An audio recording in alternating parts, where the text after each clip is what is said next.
है और पठान कौम का यहूदियों से क्या रिश्ता है, और यहूदी आज इतने अमीर और ताकतवर होने के बावजूद अपना टेम्पल क्यों नहीं बना रहे। यहूदियों का मसीहा आ जाएगा तो वो उनके लिए क्या क्या करेगा। आज हम इन सारे सवालों का जवाब आपको इस वीडियो में देने वाले हैं। तो अस्सलाम वालेकुम वरहमतुल्लाहि वबरकातुहू। उम्मीद है आप सब खैरियत से होंगे। मैं भी अल्हम्दुलिल्लाह अल्लाह का लाख लाख शुक्र एहसान खैरियत से हूँ। और इंशाअल्लाह जिस वीडियो को रिएक्शन देने जा रहे हैं नूर हदीस चैनल का नाम है। इनके चैनल का लिंक मैं डिस्क्रिप्शन बॉक्स में दे दूँगा। आप लोगों ने जो सब्सक्राइब करिएगा और मेरी वीडियो एंड तक देखिए। दोस्तों आज की वीडियो बड़ी इंपॉर्टेंट होने वाली है, बड़ी जानकार वीडियो है, बहुत मालूमात वाली वीडियो है कि हम सबको शायद ही किसी को पता होगा कि यहूदी और बनी इसराइल क्या एक ही हैं या अलग अलग हैं, या इनका क्या मामला है, ये कहाँ से इनकी नस्ल शुरुआत हुई है, ये सब कुछ जानेंगे हम इस वीडियो के ज़रिए से। तो वीडियो बड़ी इंपॉर्टेंट होने वाली दोस्तों, वीडियो को एंड तक ज़रूर देखिएगा। और जो भी हज़ार मेरे चैनल पर नए आते हैं वो सब्सक्राइब कर लिया करें, और वीडियो अच्छी लगा करें उसको लाइक करके शेयर कर दिया करें, और अपनी कीमती राय अगर हो सके तो कमेंट बॉक्स में बताया करें। तो आइए हम लोग जानने की कोशिश करते हैं यहूदी या बनी इसराइल क्या ये एक ही हैं या अलग अलग हैं, या इनकी शुरुआत कहाँ से हुई यहूदियों की और कहाँ से हुई है बनी इसराइल की। तो ये सब कुछ जानेंगे इस वीडियो के जरिए से। तो वीडियो आप लोग अंत तक देखिएगा दोस्तों। तो आइए बिना देरी पहले हम लोग वीडियो स्टार्ट करते हैं, फिर उसके बाद बात करते हैं। क्या यहूदी और बनी इसराइल एक ही है, और पठान कौम का यहूदियों से क्या रिश्ता है, और यहूदी आज इतने अमीर और ताकतवर होने के बावजूद अपना टेम्पल क्यों नहीं बना रहे। यहूदियों का मसीहा आ जाएगा तो वो उनके लिए क्या क्या करेगा। आज हम इन सारे सवालों का जवाब आपको इस वीडियो में देने वाले हैं। तो आप इसे पूरा जरूर देखें और सिर्फ एक लाइक कीजिएगा। तो आइए शुरू करते हैं। प्यारे दोस्तों, क्या यहूदी और बनी इसराइल एक ही है? तो इसका जवाब है नहीं, बल्कि ये एक बहुत बड़ी गलती है जो रोजाना हम सारे ही मुसलमान कर रहे हैं, क्योंकि यहूदी और बनी इसराइल इन दोनों शब्द में बहुत बड़ा डिफरेंस है। आज से 4000 साल पहले इब्राहिम अलैहिस्सलाम फिलिस्तीन, जिसे उस जमाने में किनान कहा जाता था, इधर पहली बार आबाद हुए, जिधर इब्राहिम अलैहिस्सलाम के दो बेटे हुए, इस्माइल और इसहाक। तौरात में अल्लाह ने इब्राहिम अलैहिस्सलाम के दोनों बेटों से वादा किया था कि मैं तुम दोनों को अजीम कौम बनाऊंगा और तुम दोनों की औलाद बहुत ज्यादा तादाद में होगी। इस्माइल अलैहिस्सलाम फलस्तीन को छोड़कर अरब के मक्का में आबाद हुए, लेकिन इसहाक अलैहिस्सलाम अपने बाप के साथ फलस्तीन में ही रहे। फिर इसहाक अलैहिस्सलाम के एक बेटे का नाम याकूब था, जिन्हें इसराइल के नाम से भी जाना जाता था। याकूब अलैहिस्सलाम के 12 बेटे थे, लेकिन याकूब अलैहिस्सलाम इन 12 बेटों में से सबसे ज्यादा मोहब्बत अपने बेटे यूसुफ अलैहिस्सलाम से करते थे, जिसकी वजह से बाकी भाई यूसुफ अलैहिस्सलाम से बहुत हसद करते, उनसे जलते थे। फिर आगे जो हुआ वो हर मुसलमान जानता है, और यूसुफ अलैहिस्सलाम मिस्र यानी आज के इजिप्ट के प्रधानमंत्री बने। और कुछ ही सालों बाद मिस्र में हर तरफ कहत भूखमरी की वजह से यूसुफ अलैहिस्सलाम ने अपने 11 भाइयों को फलस्तीन से निकालकर अपने साथ इजिप्ट में आबाद कर दिया। आहिस्ता आहिस्ता याकूब अलैहिस्सलाम यानी इसराइल अलैहिस्सलाम के उन 12 बेटों की औलादें इजिप्ट के हर फील्ड में माहिर होने लगी, व्यापार, खेती बाड़ी सब में बहुत ताकतवर और काबिल होने लगी। जिस तरह आज भी यहूदी जिस भी मुल्क में रहते हैं वहाँ की सबसे पावरफुल कम्युनिटी बन जाते हैं। इजिप्ट में बनी इसराइल की ताकत से घबराकर आहिस्ता आहिस्ता फिरौन ने इन पर जुल्म करना शुरू किया और आखिर सारे बनी इसराइल को अपना गुलाम बना दिया। लेकिन 400 साल बाद अल्लाह ने इन्हीं याकूब अलैहिस्सलाम के 12 बेटों के 12 कबीलों में से एक कबीले लावी की औलाद में से एक को चुना, जिसका नाम था मूसा अलैहिस्सलाम, जिन्होंने बनी इसराइल के 12 कबीलों को फिरौन की गुलामी से आजाद कर दिया और उन सारों को अपने साथ फलस्तीन की तरफ ले गया। और अल्लाह के हुक्म से मूसा अलैहिस्सलाम ने बनी इसराइल से कहा कि फलस्तीन पर हमला करो, लेकिन बनी इसराइल ने जवाब दिया कि आप और आपका रब जाकर लड़े, हम इनसे नहीं लड़ सकते। और ये इतनी सख्त बात उन्होंने इसलिए की क्योंकि मूसा अलैहिस्सलाम की फौज में उस वक्त जितने भी बनी इसराइल के लोग थे वो बचपन से ही फिरौन की गुलामी में पड़े हुए थे, जिसकी वजह से उनका जिस्म ही नहीं बल्कि उनकी सोच भी गुलामों जैसी बन गई थी। मतलब बिल्कुल एक डरपोक कौम बन चुके थे, जिस पर अल्लाह ने 40 साल तक इन्हें इस रेगिस्तान में रहने की सजा दी। दोस्तों, अल्लाह ने इन्हें 40 साल ही की सजा क्यों दी?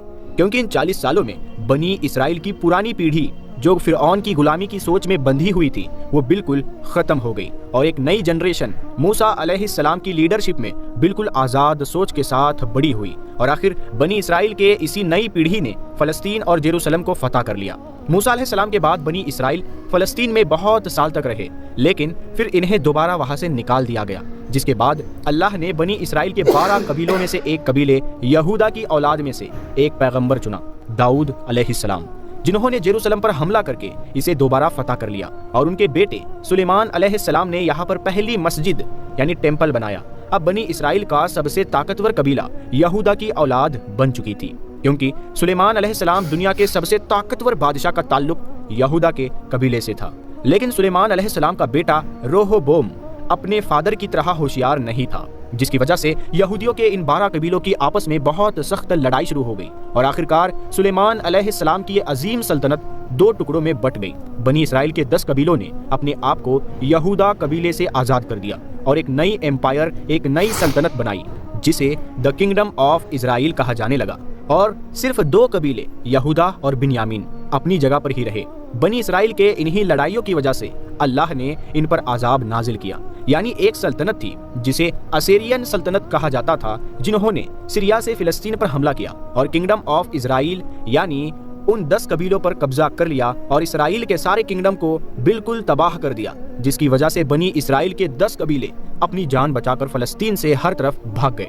इसके बाद असीरियन सल्तनत ने सुलेमान अलैहिस्सलाम की सल्तनत यहूदा कबीले पर भी हमला करने की कोशिश की, लेकिन वो इसे फतह नहीं कर सके। अब यहाँ प्रॉब्लम ये हुई कि बनी इसराइल के 10 कबीले फलस्तीन छोड़कर भाग गए और उनमें से बहुत सारे दरियाए फुरात के ईस्ट में आबाद हुए और आहिस्ता आहिस्ता इनका धर्म और कल्चर बिल्कुल बदल गया और दुनिया में बनी इसराइल के पुराने रिलीजन पर सिर्फ 2 ही कबीले बाकी रहे, यहूदा और बिन्यामीन का कबीला। लेकिन इन पर हुकूमत यहूदा कबीले की थी, जिससे इन दोनों कबीलों का नाम यहूदा पड़ा और आज तक इसी यहूदा कबीले की वजह से हम इन सारों को यहूदी कहकर बुलाते हैं और इन्हें यहूदी ही बुलाना चाहिए, क्योंकि आज दुनिया में जितने भी यहूदी है ये बनी इसराइल का सिर्फ एक छोटा सा हिस्सा है, सिर्फ 2 कबीलों की औलाद है। बाकी सारे 10 कबीले ये इलाका छोड़कर जा चुके हैं और सालों साल से दुनिया में बहुत सारे कबीलों ने ये क्लेम किया है कि उनका ताल्लुक बनी इसराइल के उन्हीं 10 कबीलों में से है जो गायब हो चुके हैं। लेकिन दुनिया में एक कौम ऐसी है जिसका क्लेम सबसे भारी है और जिसे बहुत सारे यहूदी भी बनी इसराइल का हिस्सा मानते हैं। वो कौम है पठान। आज से 400 साल पहले पहली बार मुगल सल्तनत के बादशाह जहांगीर के दौर में पहली दफा इस बात का जिक्र हुआ कि पश्तून कबीला असल में बनी इसराइल का ही हिस्सा है और यहूदियों की किताबों में भी लिखा है कि बनी इसराइल के 10 कबीलों में से बहुत सारे लोग दरियाए फुरात के ईस्ट में आबाद हुए और बहुत सारे यहूदी स्कॉलर्स ये भी मानते हैं कि पख्तून कबीलों का जिंदगी जीने का रास्ता पख्तून वली बिल्कुल यहूदियों से मिलता जुलता है। लेकिन ये बात साइंटिफिकली साबित नहीं होती है। बनी इसराइल के 10 कबीले गायब होने के बाद सिर्फ 2 कबीले बाकी रहे और उनकी हुकूमत भी ज्यादा देर नहीं चली, क्योंकि फलस्तीन के पास इराक में एक बहुत बड़ी सल्तनत बन चुकी थी, जिसके बादशाह बख्त नसर ने फलस्तीन पर हमला करके यहूदियों को भी खत्म कर दिया और इन सारे इलाकों को भी तबाह कर दिया और यहाँ से सारे यहूदियों को गुलाम बनाकर अपने कैपिटल ले गया। बख्त नसर ने उस टेम्पल को भी तबाह व बर्बाद कर दिया जो सुलेमान अलैहिस्सलाम ने बनाया था। लेकिन इस सब के 70 साल के बाद ईरान के एक बहुत ही नेक बादशाह ने यहूदियों को गुलामी से निकालकर वापस फलस्तीन में आबाद किया और उस टेम्पल को भी दोबारा बनाया जो सुलेमान अलैहिस्सलाम ने बनाया था। लेकिन 600 साल बाद एक बार फिर रोमन एम्पायर ने इस टेम्पल को दोबारा तबाह बर्बाद कर दिया और आज तक ये टेम्पल दोबारा नहीं बन सका और आज उस टेम्पल की सिर्फ एक दीवार बाकी है, जिसकी वजह से पूरी दुनिया से यहूदी यहाँ इबादत करने के लिए आते हैं और ये दीवार को दीवार गिरिया कहा जाता है और ये दीवार ऐसी है जैसे मुसलमानों के लिए खाने काबा है, वैसे ही यहूदियों के लिए ये दीवार मुकद्दस है।